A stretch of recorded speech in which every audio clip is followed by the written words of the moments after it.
A question was recently posed to me dealing with the Kriya Yoga Pranayama technique, and I feel it's a very important one to address by itself.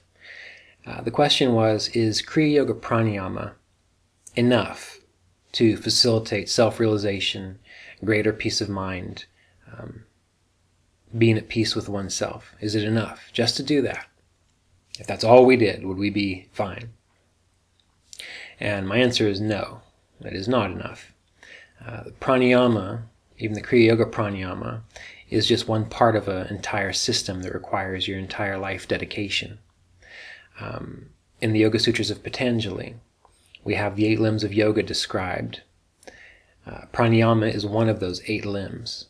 And again, pranayama, for those of you that don't know, with Kriya Yoga, it is the capacity of circulating life force through the spine. This is covered on this channel. There are videos that teach you how to do this. Also in the book Kriya Yoga Vichara, which will be released this weekend, has a written account of those techniques, so that you can find that information there if you're interested. But you need to remember that that's not the whole system, that's not the whole process. That's a meditation technique, so that you can learn to access the higher states of the practice. And to say that is pranayama enough, is Kriya Yoga pranayama enough, is very similar to saying something like, well, if I have 1/8 of the ingredients for a cake, just that 1/8, is that going to be enough to make a cake? And no, it's not. So we need to realize that Kriya Yoga is a process, just like anything else in life, that you have to give your dedication, time, and attention to. And the more you're able to give to it joyfully, the better it works for you, the clearer you get. In the same way that the more time and attention and joy you can devote to studying a musical instrument, the greater a musical master you will be. Same thing with athletics, same thing with business, same thing with any intellectual pursuit. Your spirituality is no different. Wherever you put your attention, that's what's going to develop. All right, so pranayama, very important stress management technique. However, it's only right in the middle of the 8 steps of Kriya Yoga. Because once we get into pranayama, then we're able to access pratyahara, which is internalizing our attention. And few people actually know how to do that. They practice the Kriya Yoga pranayama to calm their mind and their nervous system, and they experience a relaxed state, they experience a pleasant state, and they think that's it. And really, that's just creating the foundation for the whole process. Because then you have to learn to internalize your attention while staying awake and alert. And then to contemplate. What do you want to know? What am I? Yourself. What are you in relationship to God, divine consciousness, the wholeness of life? What does it require to be at peace? What does it require to feel joy and love within the world? So to contemplate these things, you have to learn to internalize your attention and to quiet your mind. And now we're starting to get into the higher practices of Kriya Yoga, which the pranayama does assist with. But again, it's a tool. It's a tool that helps you experience that state. And learning to contemplate, contemplative practices, again, that's a chapter in the Kriya Yoga Vichara book. That's where you are going to find your peace of mind. Because why do we have stress, anxiety, fear in our life? Because we have questions that we don't have answers to. We feel uncertain, we feel unsure, we don't have faith. And the more you're able to internalize your awareness and really align your attention with that seer within and contemplate and ask those questions until realization dawns, then you get the answer, and then you rest assured, you rest certain. You are essentially told, all right, this is why this is the way it is. This is why there is suffering in the world. This is how you can experience joy and peace. But again, the whole process, we need to look at it not as one of escapism, but one of training, where we're training ourselves to develop the skills necessary to focus on our spiritual practices, to focus on what is important to us. We need to take care of our resources. We need to take care of our family. We need to provide for ourselves so that we have a warm place to sleep, and enough food to eat to keep our body healthy and strong, and time to exercise so our body stays healthy and strong, at least as best it can. That way, in our free time, when we're not required to do anything else, we'll use that time to study spiritual literature. We'll get out our books on the Yoga Sutras, and we'll study the Yoga Sutras. We'll contemplate what do they mean, what are they saying. We'll get out our books by those spiritual masters that inspire us, and we'll ask ourselves, what are they getting at? What are they pointing to? How can I realize that myself? And then we'll meditate and learn to exist in a state of clarity, a state of awareness, and we'll learn to essentially live in that space. And this is what Kriya Yoga Pranayama does very well, is it balances the nervous system so that we can stay focused, internalized on inner peace. Now, if you just do that when you're meditating, excellent stress management. But if you don't learn to take that out into the world, well, it's not going to lead to complete and utter transformation of your consciousness, or realization, I should say, not transformation. In the same way that, if someone's invading your country and you want to defend your country, you need to be trained in regards to how to do that. But if once you're trained, the invading faction shows up and you don't do anything, you don't use your training to stop them or defend them off or to protect your home, well, you might as well not have ever been trained. So look at Kriya Yoga Pranayama as a method of revealing to you that peace that is available always, ever present.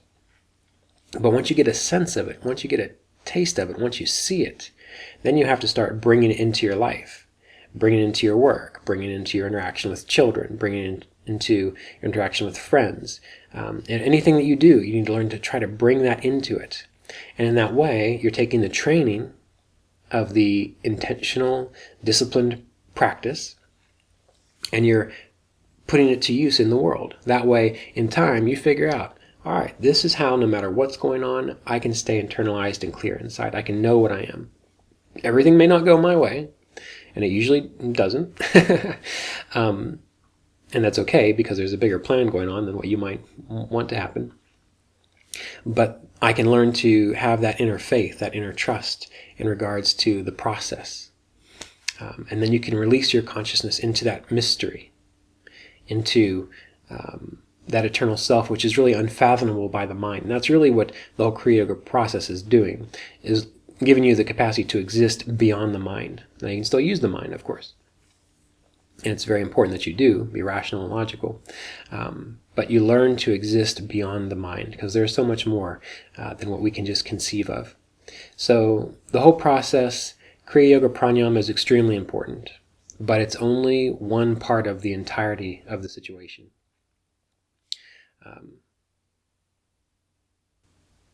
At AstralVedicAstrology.com, I know many of you know this already, there's an 11-hour training course on Kriya Yoga, an introductory training course that you can download. There's a 26-hour Yoga Sutras course going over every sutra in the Yoga Sutras, as well as giving you capacity, understanding of how to contemplate those sutras. Meditations are included.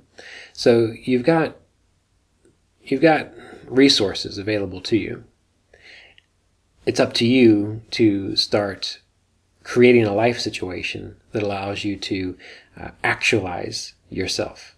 And it's not going to happen by you participating in groups.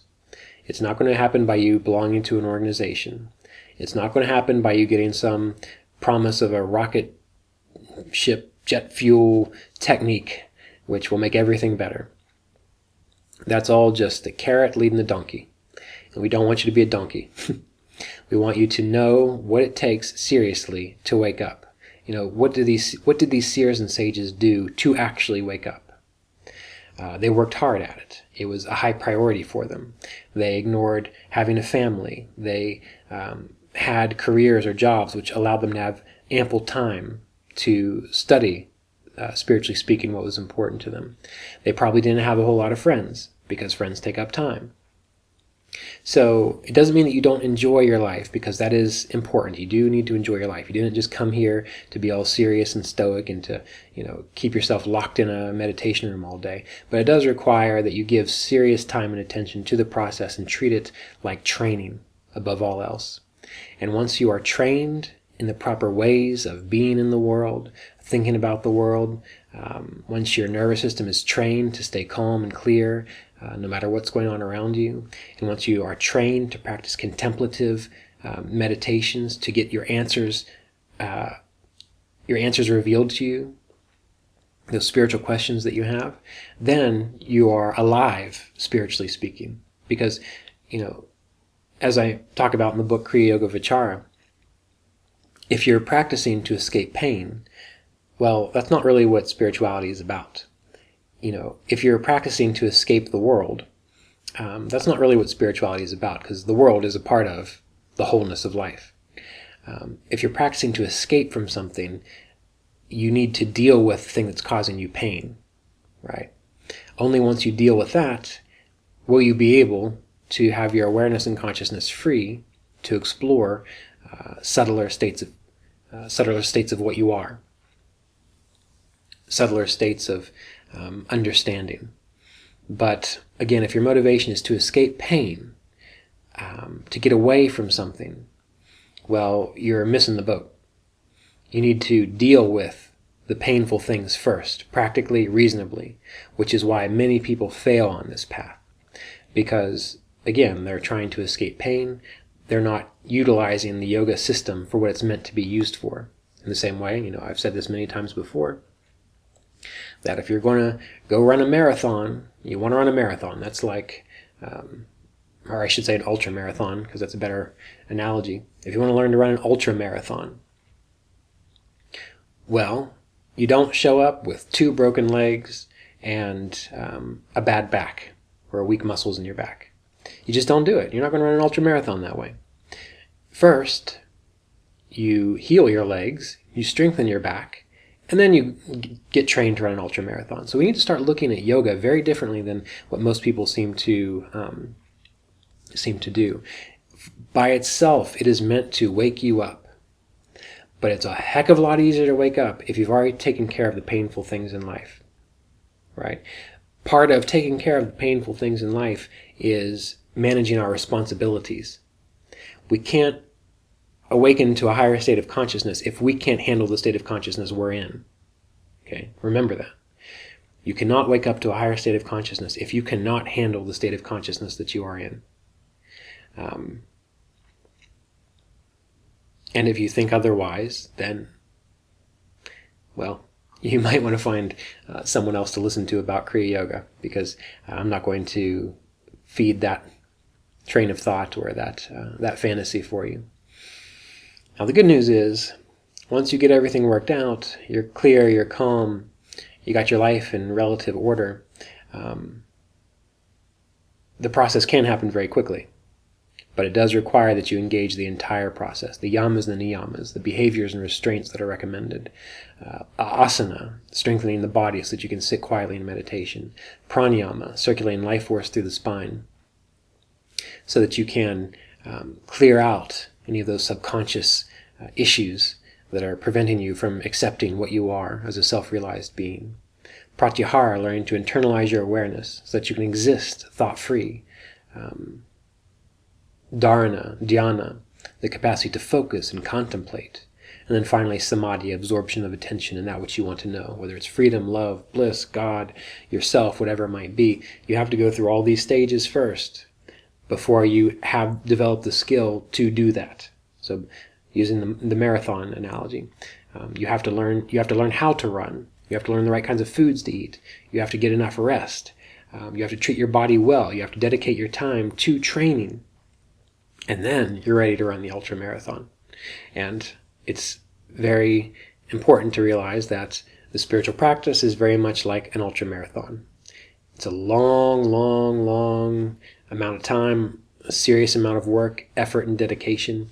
But if you're okay with that, if you are inspired, no matter what, that just feels good to you, in the same way that people are inspired to run ultramarathons. Now, personally, I don't know why you'd be inspired to run an ultramarathon. It seems like a long way to run. But some people like it. And the same thing needs to be true for your spirituality and your spiritual practice. You have to have that natural drive, that natural inspiration to do it, not because you're trying to run away from anything, but because you just would love to do it. Then you're doing it for joyful, sattvic, and pure reasons. So contemplate this, consider this, and stay tuned. I will have some more videos coming up in the next several months, since I do have that new book, Kriya Yoga Vichara, coming out, and I want to speak to many of the chapters in that book. So be well, and it was wonderful to talk with you again. Peace.